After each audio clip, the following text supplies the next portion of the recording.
So this one's a little bit philosophical, a little bit reflective, and hopefully viewers will take something away from it that's useful.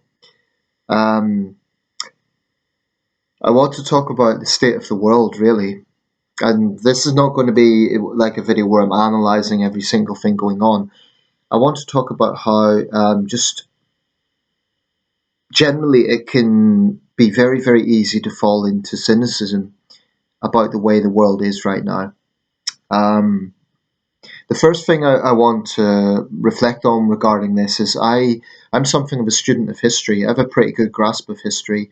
You know, you could give me any year of the 20th century and I could quite easily tell you who was the American president, who was the British Prime Minister, events of that time. And that's not to be braggadocious, it's just because I have a natural interest. And so, with that in mind, I could say that it's a fantasy to assume that any time is ideal, that any time in history is all good, um, and actually not always all bad either. I mean, if we look at possibly the deadliest event in human history, the Black Death of the Middle Ages, the mid 14th century, I'm talking about the Black Death, also known as the Black Plague, that swept from China into Europe in roughly 1347 to 1352. It was catastrophic. About an estimated 100 million people died. Given the world population then was less than a billion, that's a staggering toll. It had a profound impact on the socio-economic climate of the world, but particularly Europe. But the the sheer toll meant that the social circumstances changed us to the extent that the Renaissance came in, and all the wonderful art and culture that came about in the Renaissance. Another example on a smaller scale, it's often said that the Great Fire of London in 1666, it was a devastating event in the sense that it destroyed a lot of the ancient city of London. Um, and contrary to popular misconception, it's unlikely only 6 people died. They were only the report deaths. There was a lot of people who were um, unregistered in parishes outside London, who were nonconformists and foreigners who were not registered and probably died of exposure from homelessness. So it's highly unlikely that only 6 people died. That's one of those things that have went down throughout history. But so it was a bad thing, and there was also jingoistic violence aimed at Flemish traders in the aftermath. But it's said that it got rid of the bubonic plague. There was another plague outbreak, the Great Plague of London of 1665. It's said that the Great Fire got rid of that. So sometimes one bad event can kind of diminish another bad event in a sort of paradoxical way. Um, or something good can come out of something bad. You could argue that the great architecture of Christopher Wren came out of the Great Fire of London. No Great Fire of London, no St Paul's Cathedral. Now, I wasn't going to talk about this extensively, but I'm currently reading Stephen King's book. I'll show you the cover actually. No copyright infringement intended. This is Stephen King's intellectual property. Um, the book is 11/22/63. I've just started it, but basically summed up, it's about time travel and it's about the idea of an English teacher going back to the late 50s and going through a chain of events in order to stop the Kennedy assassination. But in one of these beginning chapters, early chapters, it points out that how do you know the implications of changing a historical event? So, yes, the president is saved. It means that JFK would probably, well, he'd survive. RFK wouldn't run for office. Maybe JFK could put a moderation on escalation in Vietnam. There's all sorts of what ifs, but the truth is we just don't know. And I think it's easy to say, for example, let me give another example. Let's say someone assassinated Hitler as a child. Well, I've often wondered, okay, if you kill Hitler, what about Himmler? What about some of those leading ideological Nazis? It's true that the Fuhrer had a very centralized personality cult, and maybe Heinrich Himmler and some of the others wouldn't have been able to carry that same oratorical power that Hitler did. But, you know, I mean, Reinhard Heydrich was described by Hitler himself as the man with the iron heart. What's to say he couldn't have, risen to power and become, um, you know, basically ignited a world war? So sometimes it's not so simplistic as just you get rid of a bad person or end a bad event that changes history for the better. It's not necessarily the case. Had there been no Black Death, would the world's demographic population rise be different? There's all sorts of questions like this. But anyway, it's very easy to look at the world, So I'm mentioning history because often you'll hear people say, like, for example, if there's depressing stories about crime on the news, people say, oh, things are really awful. And they are, but you could look at a crime that happened in 1994, and people back then would have said, oh, things are out of control, things are awful. I don't think it's a case that, particularly with crime, crime levels go up and down, but simply because crime, the press will pick up on depressing crime stories, and that I think has an impact on the public psyche, and it gives the impression that there may be more crime than there actually is. Now, I have very strong views on sentencing and a lot of other issues connected to crime, but I've never really taken the position that crime's necessarily out of control in this country. I think it's a bad situation, but you do have to look at things in context, really. I mean, the UK actually has one of the lowest homicide rates in the world. So do other European countries. As a continent, Europe is the safest continent, but um, if you compare the UK to South Africa or El Salvador, Venezuela, those countries have staggering homicide rates, really, and that makes Britain look safe by comparison.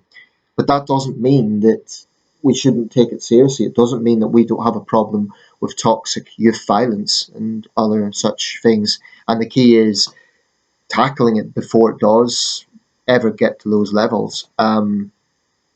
But I guess, there's things going on in my personal life, things I don't really want to go into details here in this video, but let's just say I've got my share of concerns and anxieties, and I have had a history of depression. So sometimes, as someone who's interested in history and interested in the news, as much as I'm political, even I sometimes have limits. I just don't want, I'll see videos pop up, and sort of the intellectual side of me has a curiosity. I want to watch it and I want to say, oh, well, what's the latest of this story? But then I think it's just too damn depressing. I don't want to see that. That's honestly how I feel sometimes. So I think it is critical to have escapism. I think it's critical to have, if like me, you're a political person, I think it's very important to also have other interests, because if the political trajectory is not the way you want it to be, then you can end up getting very, very depressed. So it's very important, I think, to have a bit of escapism and to look at things that are not that hardwired or not that, you know, significant. I mean, I've just made a video on the war between Israel and Hamas, and that's on my mind. But what was I doing tonight? I was watching Gladiators. That's escapism. It's just entertainment. It's escapism. I don't want to spend hours and hours watching videos about that situation because I'm largely powerless to do anything about it. I mean, I think, yes, there's people power. People can lobby, they can petition, they can protest, but we also have to be humble enough to accept that there are limits on what we could do. I mean, my strong views on crime, I'm simply not in a position financially, for example, to set up a think tank or a lobby group. So sometimes I have to really just not overthink it, because it'll just make me so depressed and very angry. So I think this is a very, very important thing. You need to have the ability to step back a little bit. Um, and if you're a conscientious person, that's very difficult actually, because you feel like you need to speak up for people. You need to take a position. You need to speak out on things. Well, I try to do that on this channel. I always speak up for my convictions. And there's a few purposes of this channel. Part of it is selfish, quite frankly. I want to air my views. I want to know that I'm being heard. But there is other things that I think it's important that things are in the public domain, things that are important. Now, I'm by no means original in this sense. I'm talking about things that are already widely covered. But there are things that I feel, yeah, an angle to it that I want to put out there, and maybe people could think about it. I have 2,000 subscribers, so clearly 2,000 people have some degree of interest in what I have to say to varying levels. I'm well aware that only a small number of subscribers will regularly watch my content, but the very fact that there's some interest there is something, and it keeps me motivated, and I'm very grateful for it. But I just conclude by saying this: if you're in a situation where you're focusing too much on negative news, whether it be wars, human rights abuses, it could even be. I mean, I'm depressed by the rise of Trump. Quite honestly, I am very depressed about that. I can't stand the man. I've made very clear that I think he's a threat to democracy, but I'm also aware that there's almost a year of politicking. This is the American political cycle is long. Anything can happen. Trump probably will be the nominee. I'm not going to religiously look at the primaries for that reason, because unless something drastic happens, he will be the nominee. So rather than focusing on that and thinking, oh God, we're going to see a return to Trump, which I do find thoroughly depressing, um, I just won't focus on it that much. It is what it is. But anything could happen. It doesn't mean that he'll win the presidential election. Biden will have a real challenge on his hands. This is not to say I think Biden's a wonderful candidate. I don't. But definitely, if I had the choice between Trump or Biden, I would definitely choose Biden, simply because neither candidate is great, but Biden just doesn't have that contempt for the democratic process the way Trump does. Biden doesn't have, he's come out with gaffes, but I don't think he comes out with such grossly inoffensive, ignorant comments on such a regular basis. But anyway, that's just an example. I think that we have to just focus on our own lives and focus on our own things. And, by all means, be a decent person. Try and stand up for causes you believe in.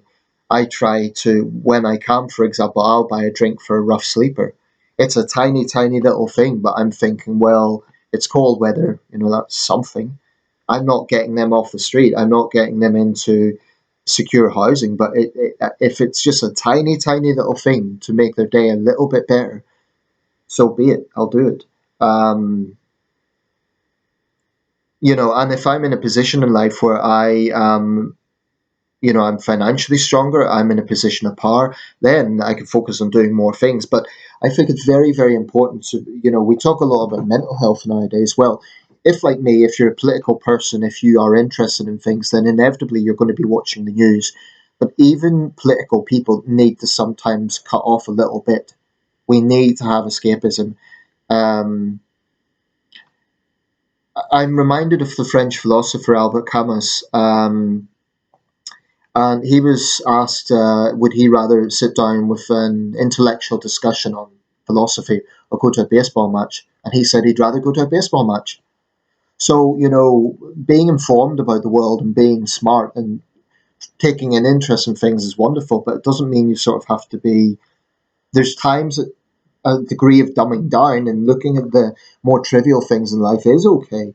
Because honestly, if you overthink the bad things, it could be thoroughly depressing, and you could end up becoming very cynical about the state of the world. Now, I think things are quite bad at the moment. There are actually a lot of armed conflicts going on.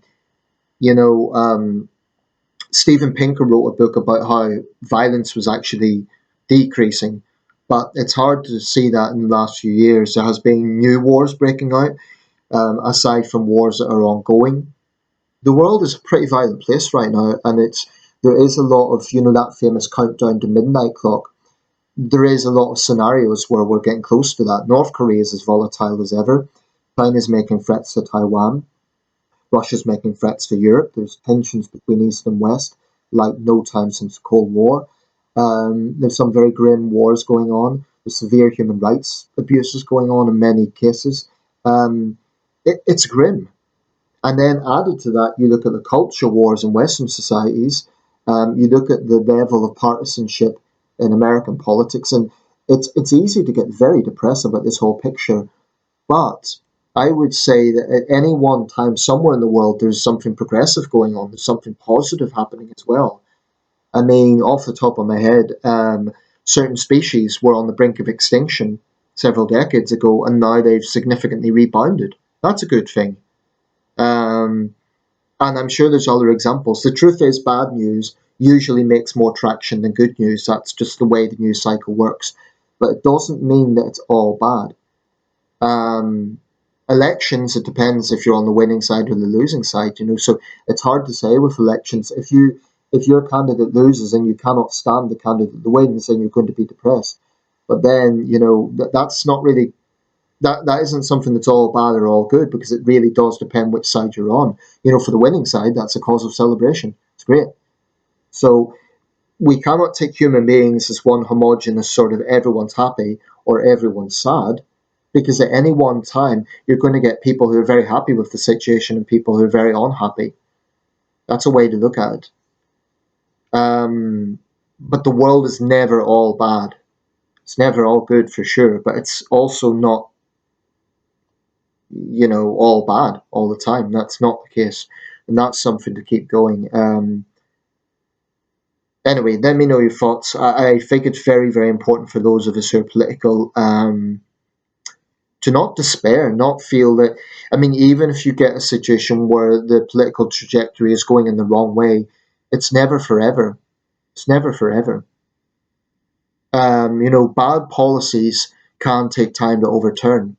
Um, and bad leaders can be voted out, but sometimes damage is done. Wrongs need to be righted, justice needs to be seen. But, you know, this is why it's so, so important that information is protected, that there's a free press, that people are free to discuss and debate issues and ideas. It's very, very important. Anyway, let me know your thoughts, and thanks for watching.